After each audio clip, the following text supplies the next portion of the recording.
Good morning, everyone. This is your 2-minute warning to refill your coffee, and we'll get started in just a couple minutes.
Good morning, everyone.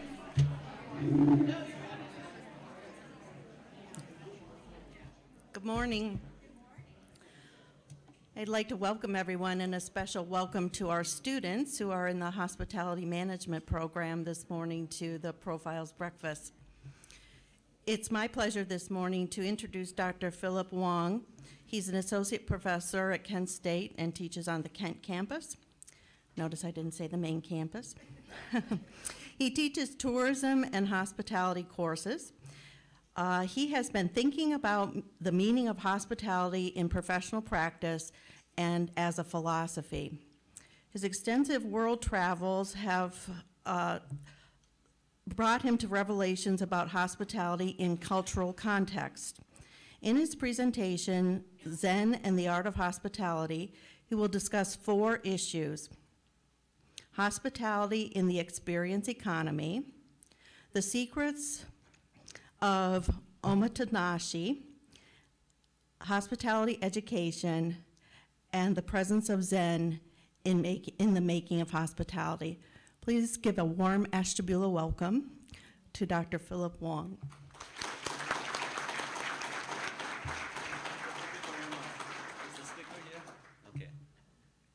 All right, good morning. My name is Philip Wong here. It's a real pleasure to be with you, but that pleasure is mixed with some anxiety because this is a very impressive crowd, and I didn't anticipate so many people here, so I'm shaking my boots here. All right, I chose this topic for maybe 2 reasons. One is that I was born in Taiwan, in Asian country or place over there, and Buddhism was everywhere around me. And then I came to the United States to get my higher education, and so I'm Western trained academically. And then coming to my age, I realized that I know very little, almost nothing about Zen Buddhism. So I began to read a little bit about it. I cannot say that I understand what it is. It's just way beyond my capacity. But I think I get something there too. So that's part of the title here. And then the other part of the title, the second reason is because I have heard of the reputation of hospitality in Ashtabula area. So I thought, hey, let's put it together. So this is an outline, a little slight variation of what the dean had introduced, but let's see. Okay, all right.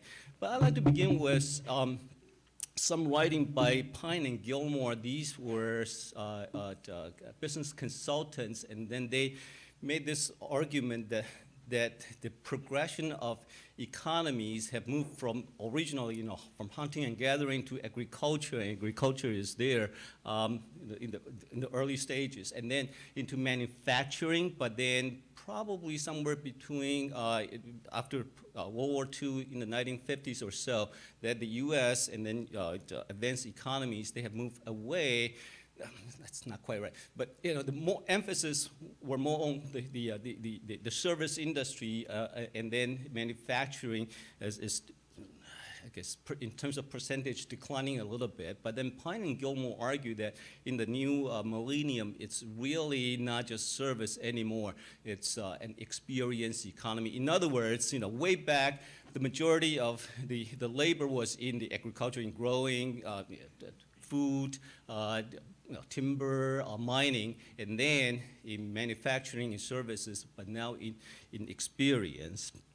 And according to the chart, the way it goes up to the right is because of the value will increase. And then they use Starbucks as an example. For a cup of coffee at Starbucks, ranges from $2 to $5 or so, but then the ingredient, the coffee, is only 2 cents. And then where does the rest of the price and the value, where does it come from? Well, in the manufacturing, roasting coffee beans is about 25 cents, that's it. And then if a cup of coffee is served at a restaurant, a diner, that probably goes to $1.50. But then how does Starbucks get away by charging so much more? And then the argument is because they provide an experience rather than a service. And I go to our Kent Starbucks every morning, and I know that, and they know my name. I walk in, they give me a cup of coffee without me asking because I'm very reliable. It's always the same thing. And then beyond the service, the experience also included the customers. And so this Kent Starbucks is fairly small, only a few tables and seats. And one morning, I got there a little late. And I went upstairs to the balcony area where the tables were set, and it was all taken. So I was going down again, and then Steve, another customer, said, "Hey, Philip, come over here, come over here. That's your table." And I said, "It's taken. There's a coat there." And he said, "That's my coat." Yeah. And then he said, "Well, we have to look after each other." It's like, whoa, isn't that an experience? You know, so it's those things. Well, here's another example.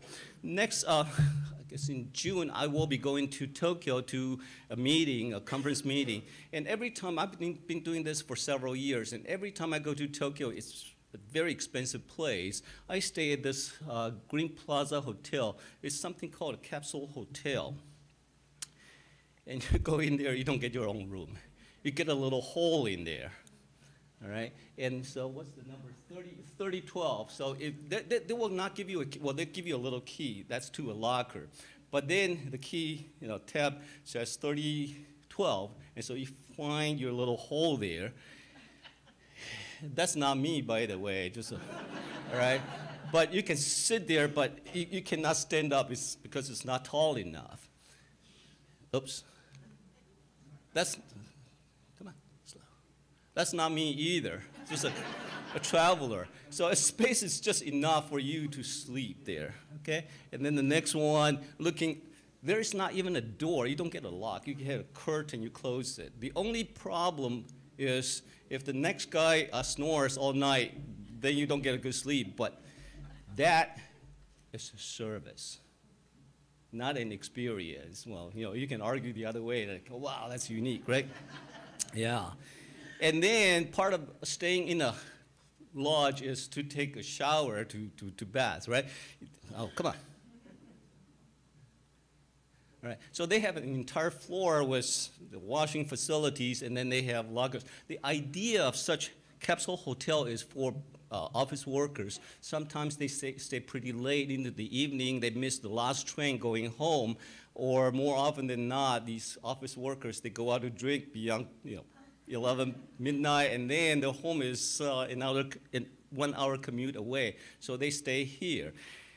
The cost for spending a night there is about 45 American dollars. In Tokyo price, that's very reasonable.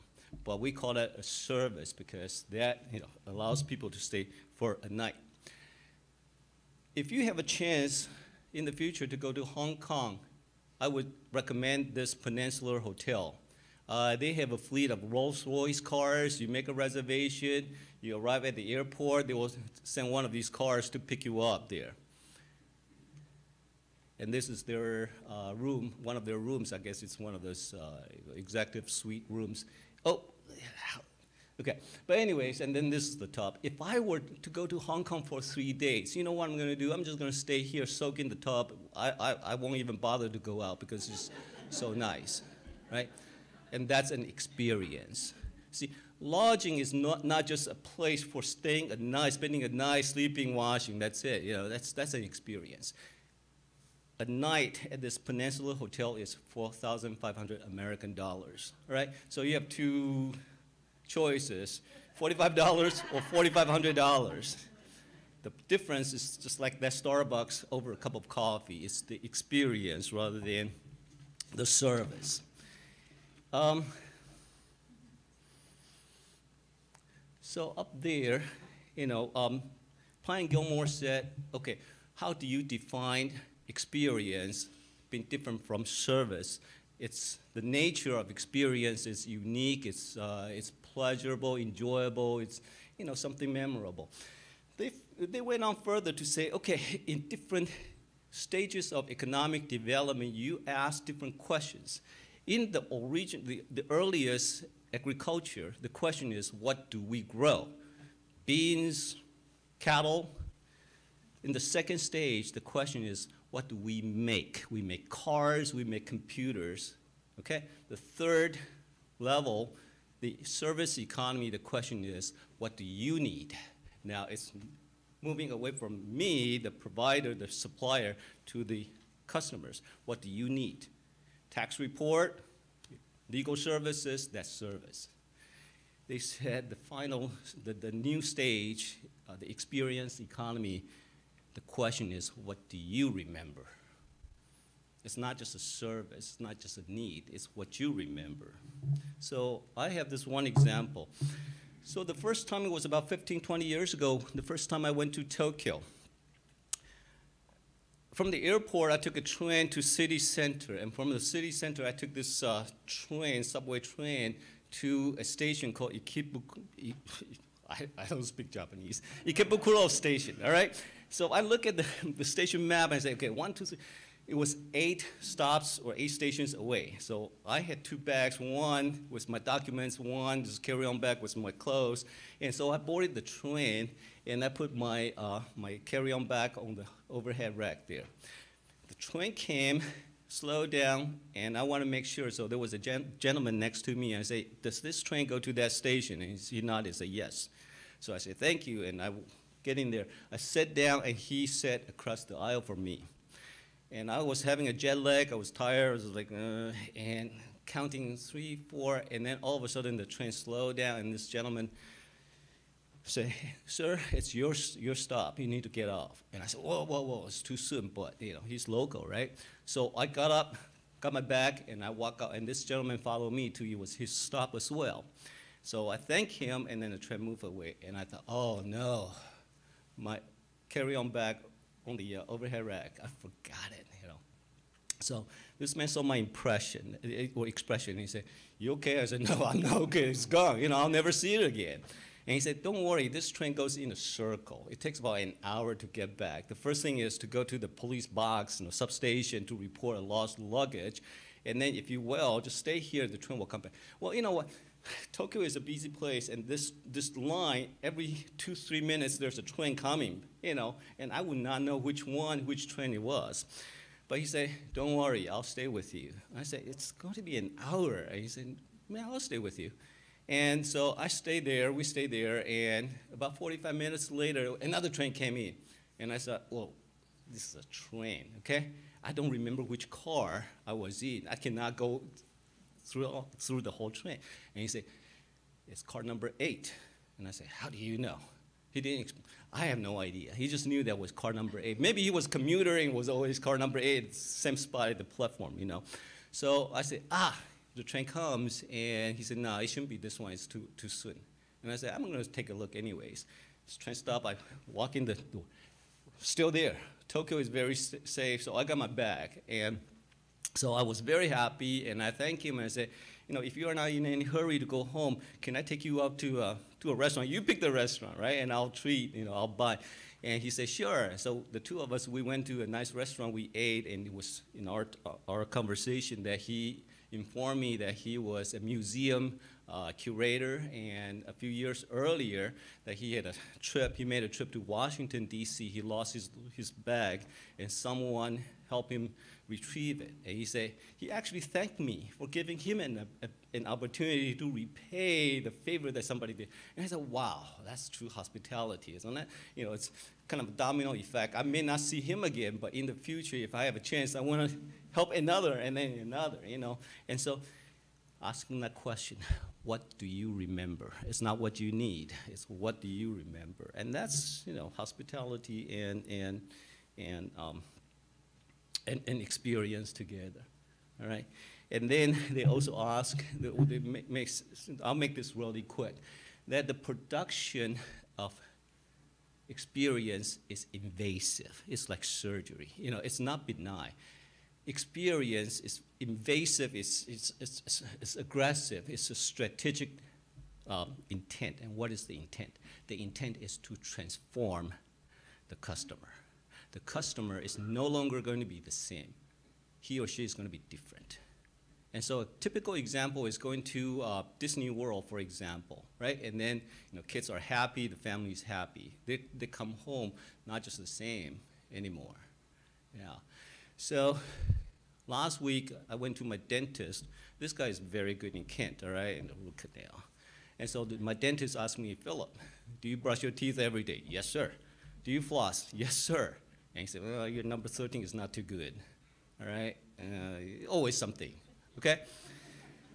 And I went home, I said, okay, He provides a good service. He's good at what he's doing.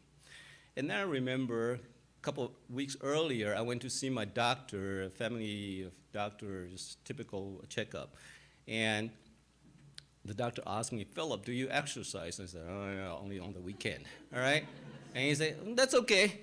You know, some exercise is better than no exercise. And he said, Philip, do you smoke? And I said, you know, a cigar every now and then. And he said, good. You should enjoy life. And I went home and said, man, I love my doctor.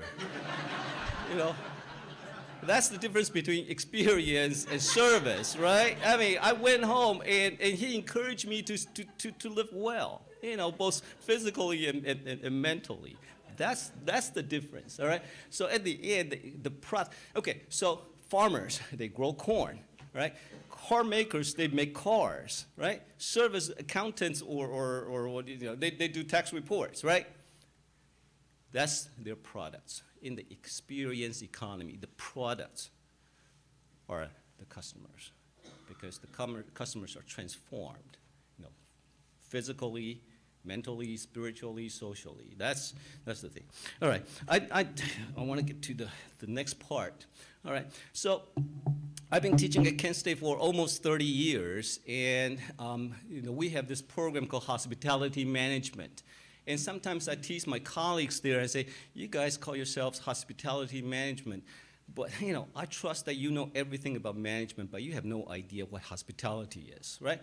To me, hospitality management is oxymoron, right? Management, it's precise, right? It's scientific, you know, managing people, money, all these things, right? And then hospitality, you have no course in hospitality, what philosophy or you know, all these things, right? They have they don't have enough time. So I was rolling my eyes, and they're not happy when I said that, okay? So I teach these tourism hospitality students, so I made them an assignment. I say, okay, write an essay about the spirit of hospitality from your own minds and your experiences. What does hospitality mean to you? I made a note of their essays, what they wrote, okay? They say, hospitality is to be welcoming, to make my guests comfortable. I was rolling my eyes and said, I don't need you to tell me that. I know, right? And then some other people said, okay, hospitality, oh, this is, you know, we, the hosts, you know, either at homes or our, you know, hotels or businesses, restaurants, we are the frontline people. We give people the first impression. I was saying, oh, okay. All right, I didn't have a lot of confidence in, you know, this 20-something students have to say about hospitality. What else they say hospitality is to give people, my guests, the best experience. And I said, oh, okay, that sounds good now. It's, you know, there's more light. Hospitality is not only to do my best, but also to go above and beyond. That sounds good. Hospitality is being respectable. Yeah, to people. That's good. Okay? And then I read something else. I just picked a few highlights there. Hospitality is to treat people or like family. Now, I think there's some depth to it. You know, I mean, they're strangers, but families. There's a line, but then being willing to accept them as families, you know, unconditionally taking good care of them. Hospitality is to share my life with them, to share their lives. We say, whoa, now. Sharing is a good concept, okay? What else? Hospitality is the business of making people happy. That's good.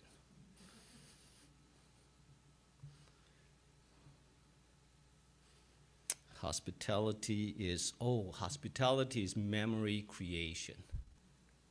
Giving them a memory that they will never forget. That's experience economy, all right? Hospitality is building a relationship. And we're talking about, like, you know, your relatives coming from Texas, or your friends, or your, you know, study abroad students from Germany and things like that. And it's building a relationship, a global relationship. That's very good. Some students, when they say, oh, hospitality is to give them clean sheets and then having food in the refrigerator, I say, yeah, okay. But then, you know, it's meeting their needs, right? But then a student wrote that Hospitality is to provide for their emotional needs, not just the physical needs. You know, their emotional. They're here on vacation. They're here to study at the university. You know, as international students, things like that. Emotional needs, like whoa, now that's something, right? And then two more. One said hospitality is a gift, not only a gift for me to my guests, but it's also a gift from God, you know, whatever, you know, it's, that I have this opportunity and we share the gifts. I say, whoa, that's really deep, you know, for 20-something, that's good. And then finally, you know, this may sound obvious, but hospitality is an act of kindness. And I think we need that in our world, you know, anytime here. So that's good. And then this one. A student included this quote, Anthony Bourdain, we remember him, travel isn't always pretty. It's not even not always comfortable. Sometimes it hurts, it even breaks our hearts, but that's okay. You know, the journey changes you, making a change. What else? Oh, where am I? It should change you. It leaves marks on your memories, on your consciousness, on your heart, on your body. And this is what travel and hospitality is about, I think, you know, that you take something with you, my guest, take something, you know, home, and hopefully that traveler leaves something for the hosts, something good behind. And I thought, whoa, you know, to truly understand this is truly understanding the ethics, the spirit of travel and hospitality. So I'm hopeful that, you know, our students, our future professionals do have some personal reflections, they do understand the idea. And then, you know, trying to bring Zen and, oh wait, not yet. And then, you know, about hospitality, there's this thing, oh my Tennessee hospitality. Okay, well, it's not true, there's no such thing.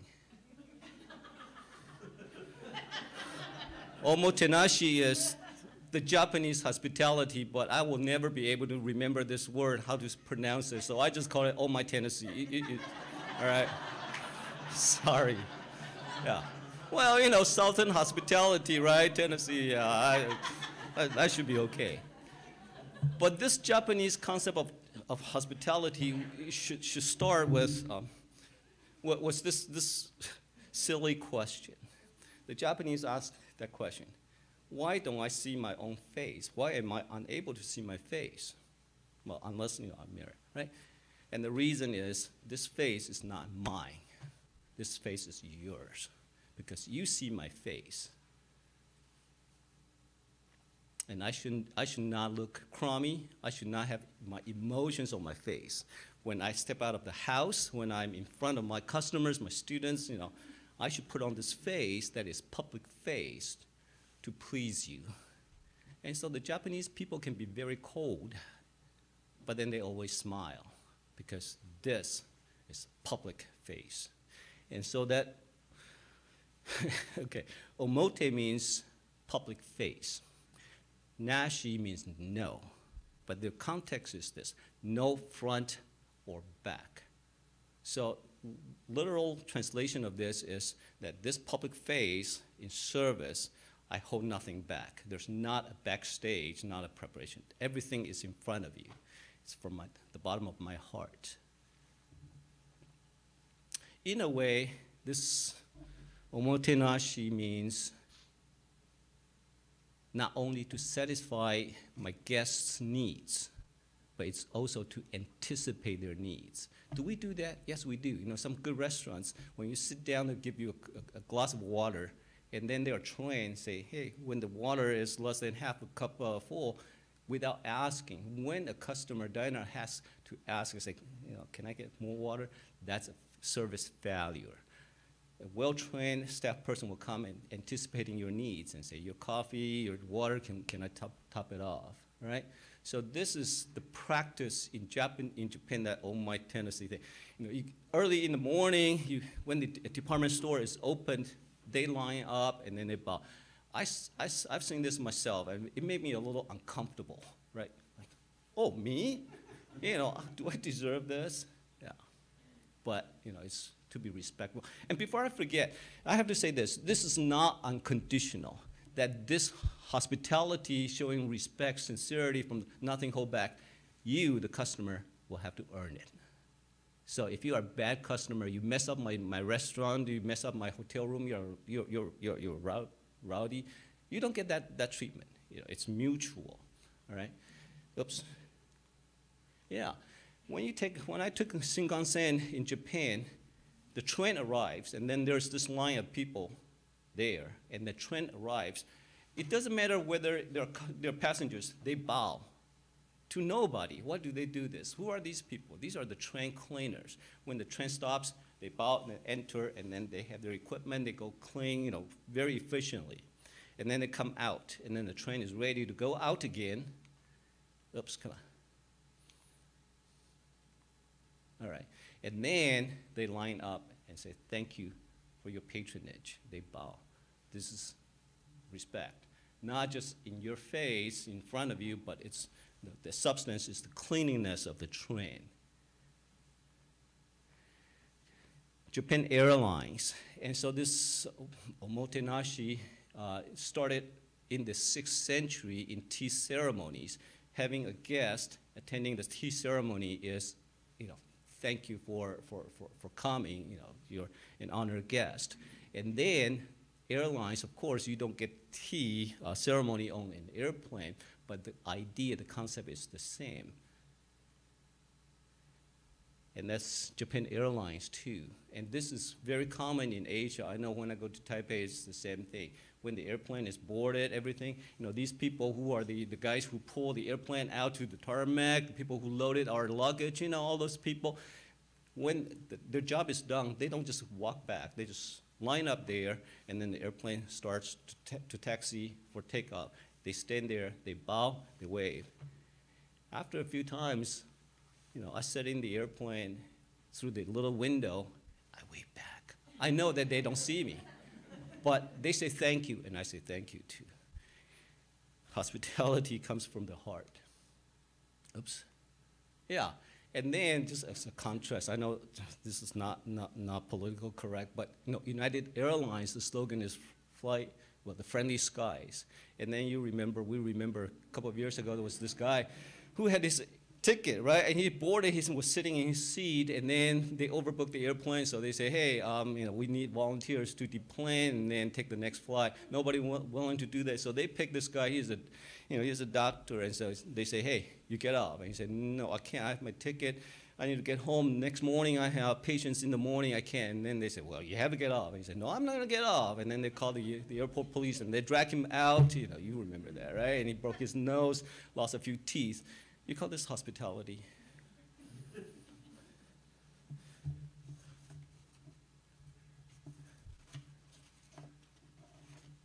Transportation, retail stores, hotels. This is amazing. What's even more amazing is what we don't see in here. There's nobody in the room. So the housekeeper comes in, she bows, opens the door, clean everything, comes out, she bows again, and she leaves. Guest is gone, not there. But then this sense of, you know, sincerity, this is always there, whether you see it or not. And you know, that's when you know it's genuine. Very quickly, this is just a picture to remind myself of it, of this example. So my wife has this friend, they went to school together, a couple from Japan, Tsukuba, Japan, outside of Tokyo. So this was a long time ago. Anyways, I traveled with my son. He was 8 years old. At the time, we went to Japan, and so we were invited to visit this family. And we took a bus. It was about an hour and a half. We arrived there, and you know, he was there to pick us up, took us to his home. He had a small house with a small front yard. And then this was early in the afternoon, and he said that that evening we were spending the night there. He said in that evening he invited a few of his friends to come, and we were going to have barbecue. And I said, oh, that's very thoughtful, because in Japan they eat fish, you know, rice, not so much barbecue, but he wanted to show me the Japanese, you know, we do barbecue here in the backyard all the time, right? You know, and so the Japanese style barbecue was great, okay?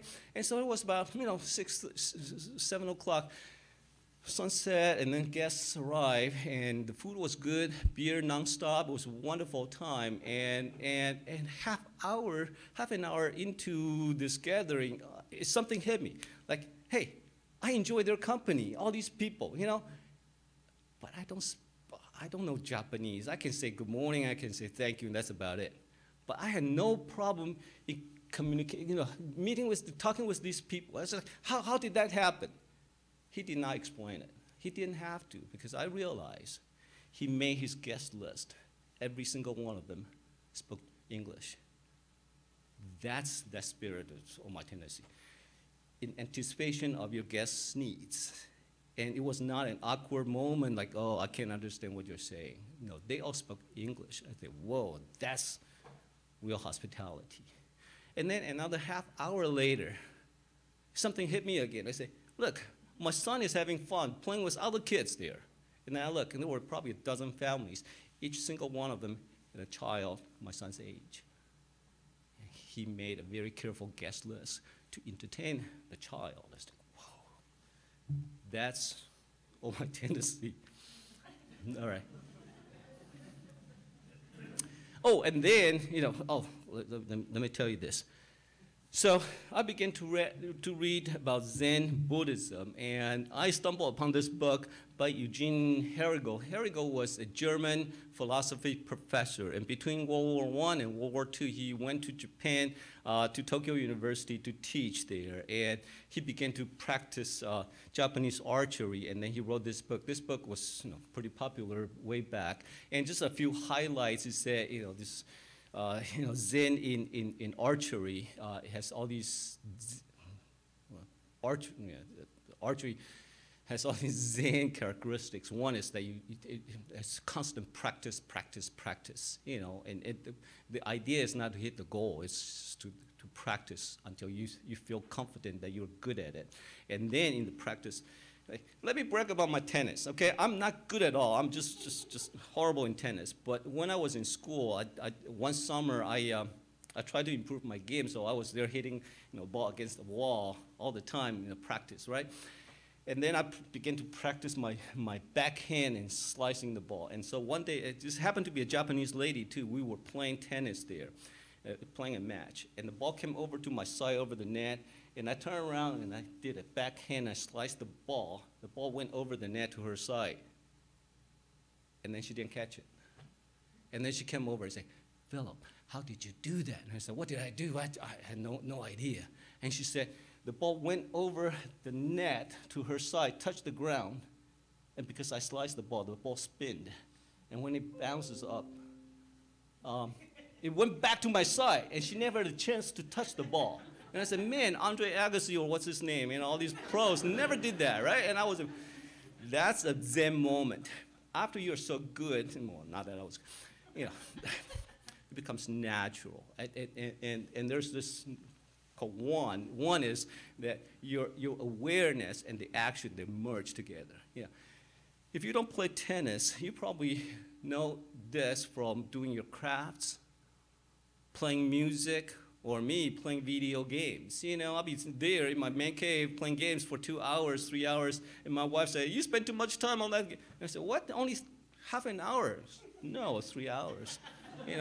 That's a Zen moment. You get so absorbed into it. If you do exercise, running, it's the same thing. And then there's Zen in selfless and purposeless. That's what I want to highlight.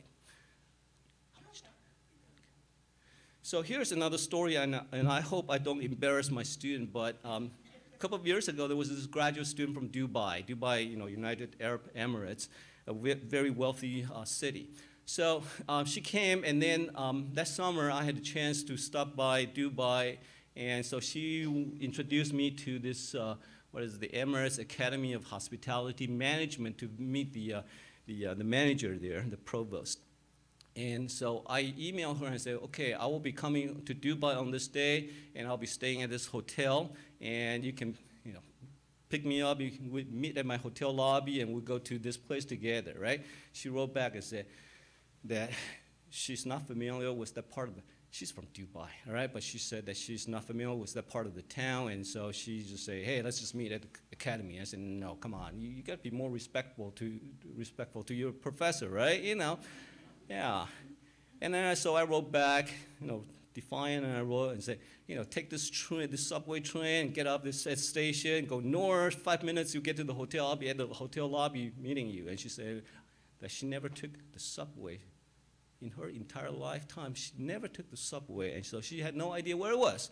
And I said, okay, look, you're a graduate student here, right? The spirit of science is that you have a problem and you solve the problem, right? Well, no. So finally she said, okay, I'll find a way to meet you at the hotel lobby. I said, okay, so that was probably about 9 o'clock in the morning. I came down and she was there. And I said, oh, I'm glad you found this place. Let's go. Thinking that we'd go to the subway station. And she said, okay, let's go. And we came out of the hotel. There was this huge Cadillac SUV there. She had a chauffeur, not Uber. And then we went to this academy, and then this manager, the provost there, I said, oh, your name is Salvati.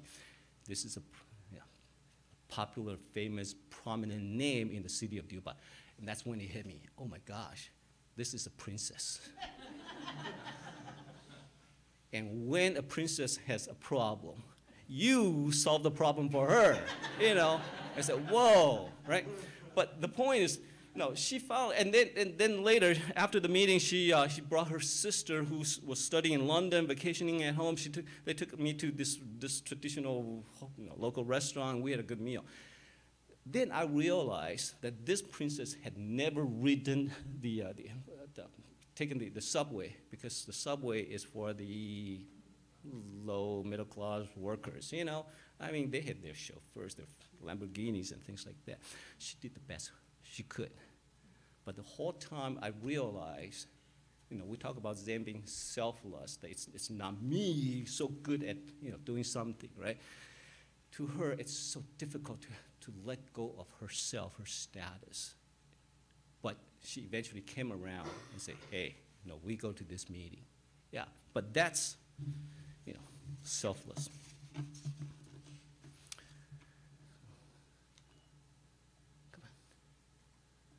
And then just again, to remind me to tell you the story here. So when I was a graduate student, I was invited to Utah, Salt Lake City, to visit a family there. And you know, in Utah, there are Mormons there.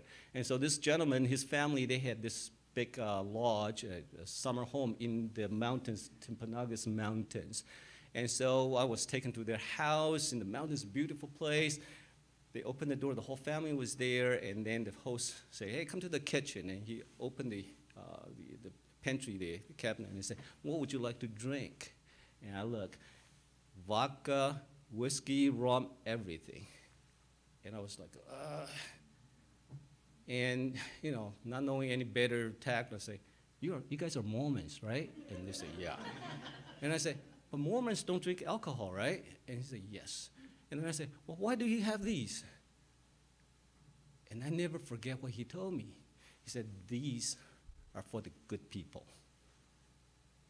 That's selfless. Themselves don't drink. It didn't mean that the good people, the guests, should not drink. It's not imposing our religion or practices or tradition on other people. And he had all these things prepared. And thank goodness I had enough sanity to say, oh, that's okay, you know, I'll just drink, you know, water or whatever. Yeah, but that's being selfless. And then this one, I'll make it quick. So I went to another meeting in London, and what happened? A reservation was made through Expedia at this Millennium Hotel at Chelsea Football Club. It's a very nice hotel. And so that evening at about 7 o'clock, I carried my bag, came here to check in, and then the manager on duty told me that, we don't have your reservation. I said, what do you mean? You don't have, you know, here's a printout of my Expedia thing, and he said, oh, this looks real, but Expedia must have messed up. They didn't have the second part of the transaction, so they had no record of it, of my reservation. And I said, okay, forget about that. You know, just give me any room. 7 o'clock. And he said, well, the next day they were having this football match, and then it was all sold out. And I said, well, then find a hotel around here for me. And he said, sorry, within an hour, all sold out. And he said, that I should call Expedia to resolve this. And I said, well, Expedia is somewhere in America, right? And I didn't have my cell phone with me. And he said, you can use my cell phone. So he gave me his cell phone to call America, you know? And so I did. And Expedia said, oh, okay, we're sorry. We'll book you another hotel. And so I was happy to get this hotel. And then this manager, he said, okay, where is your hotel? And I showed him. And he said, oh, you don't want this place. This place is 2 hours outside of London, you know. And I said, well, what can I do? And he said, well, let me see what I can do. So he started picking, you know, he picked up the phone and started calling this hotel system, no room at all. And then he went over this still phone book. He called it individually these hotels. And eventually, he found a hotel for me. That was 3 hours later. The whole time there was, you know, very little traffic. The whole time, the whole 3 hours he was spending with me, not a customer at all. And I say, thank you. I got my bag, got in the subway. It was only about 3 stations away. When I arrived in this hotel, it was old, you know, smelly, not very good, but I was thankful that I had a room that night, right? So I checked in, and then as I was finishing, the telephone at the desk rang, and then the manager picked up and said, oh, sir, this is for you. I was like, I don't know anybody in this city. Why would somebody call me? So I picked up. That was the guy, the earlier hotel manager. And he said, oh, Mr. Wong, you are there. You okay? Do you have your room? And I said, everything is fine. I have my room. This guy was so selfless and purposeless because I was not their guest, but he took good care of me. And that's, I think, a Zen moment, you know. Okay. We are here, Canada. Newfoundland is an island. There's a city called, a little town called Gander. What happened? This was about, 19 years ago. Oh, fall or September day was beautiful sky, and then, oh my God, September 11th. And then when, you know, the World Trade Center collapsed, the U.S. airspace was closed. No airplane coming in, no airplanes going out, because we had no idea how many hijackers were up there, right? And so these airplanes already en route were redirected to land somewhere else.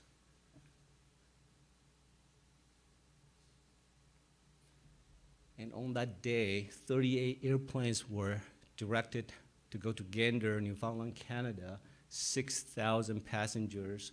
They were there stranded for 5 days. Essentially, these are uninvited guests, unexpected, uninvited, unanticipated. They were all of a sudden there. It's just a small town. But then they took care of them. They had a school gym floor set up, blankets, sleeping bags, food, beverage. They didn't charge the passengers. It's the hospitality of the town. And not only that, you know, people who came to serve as volunteers for 5 days. And then the passengers left after 5 days. They went home, and you know what happened? This is what Pine Gilmore said about the experience economy. What do you remember? What do they remember? They remember the kindness of the people. And here comes a picture that Mandy knows. So I went to Kyoto, Japan, and I read in a guidebook that there's this section of the city. It's a very historical city to begin with, but this is an area with these old houses, and then they have these catering houses. These are essentially not restaurants, just that, you know, those VIP are very important guests. They come here. They have their private dining rooms. Meals are not cooked here. Meals are prepared somewhere else, the best quality food, and then delivered here, right? You and I will not be welcome to a place like this because they rely on references. If you are somebody recommended by another person who have been a customer, then they will treat you very nicely. All right. So I learned about. And by the way, you come here, you have a dinner there, you never receive your bill. The bill is sent to your house or your office twice a year, every 6 months. And when you receive the bill, it's like over the 6 months, I've been there 3 times, 5 times. The bill has only one amount. There's no itemized breakdown. It's just one amount, and you pay. And they're not going to cheat. And so that's built on trust, on good hospitality, all these things. But anyways, so I took this picture. I came here. You have to remember, this road going to the left, that ends into a T road, okay? So I came here, and I noticed that the gentleman on the right side in a shirt here, he is the manager in there. And then these 2 other people are diners, guests coming out from dinner. And then they had a small chat saying goodbye. And I was distant. I had my Zoom and say, hey, customers, restaurants, right? And then what I saw was, this gentleman, this manager, he bowed 90 degrees. Thank you for your business. I said, oh, that's good, Japanese hospitality. And then this man started turning the other way, walking to the dead end. And then their backs were, the manager saw their backs, right? Knowing that these 2 guests did not see him, he bowed one more time. I said, whoa, it's from the heart, not for them to see. It's not a performance. And I said, okay, this manager has not turned back into the house yet. Why? What is he waiting? And then I saw these 2 guests coming to the end. They turn left. Count 1, 2, 3. They disappear from the sight. And that's when I saw this manager bow one more time, knowing that they have beyond the sight. That's hospitality from the heart.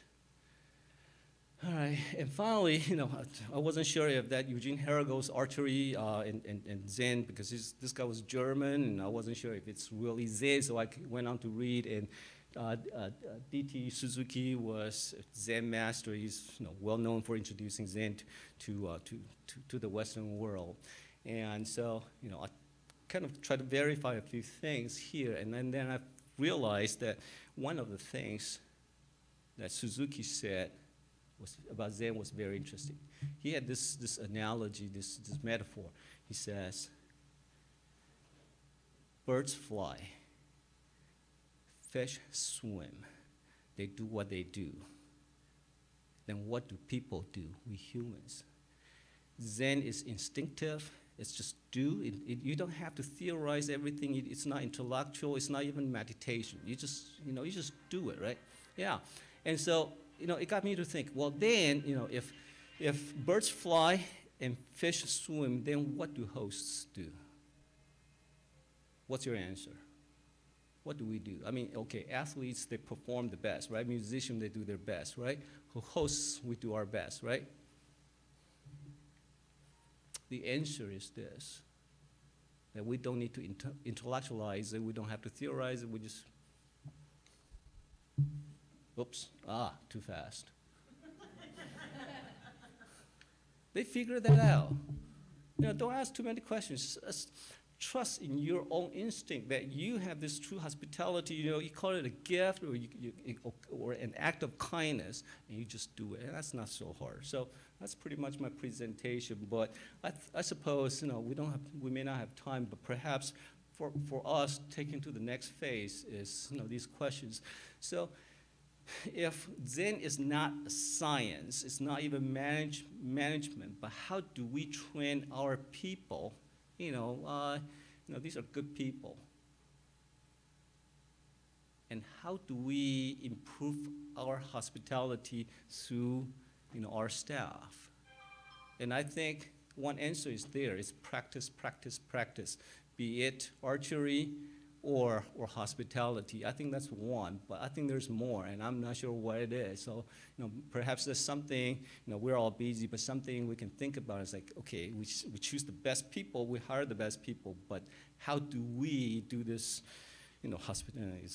Southern hospitality or Ashtabula hospitality, what can we do? And then a related question is, what is our competitive advantage here?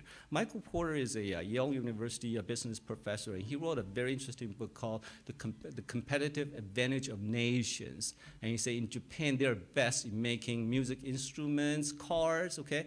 Germany, they are very good in pharmaceutical products, high-performance cars, of course. America, well, what do we do the best? Well, among all business is Hollywood movies, right? Yeah, cars, of course. America has the highest, this is a joke, but it's not a joke. America has the highest per capita of lawyers. We like to sue, so we're good, you know, yeah.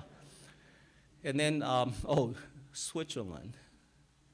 They're good at watches, chocolate, and banking, right? And so he was asking these questions, like in any industry, any business, any place, you know, what is your competitive advantage? And perhaps translating that to our region here, you know, what is the competitive advantage of Ashtabula's hospitality tourism? And I would agree with you that we have, you know, this beautiful, the lake shore, the wineries, that's what we do, and you know, perhaps it's, you know, the simple and nice people here, and I would, you know, I would argue that we need to keep our environment clean. You know, we don't want to ruin this place, and that's some of these things. But that's something I think deserves further discussion. Okay, thanks.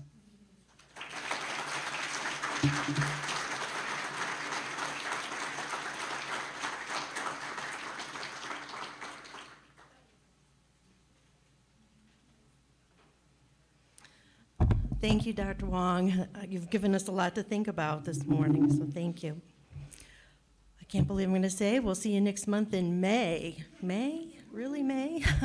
So Dr. Wong is sticking around to meet with our students and our advisory board this morning. So if you have some questions, I'm sure he'd be happy to chat with you. So again, thank you and have a good day.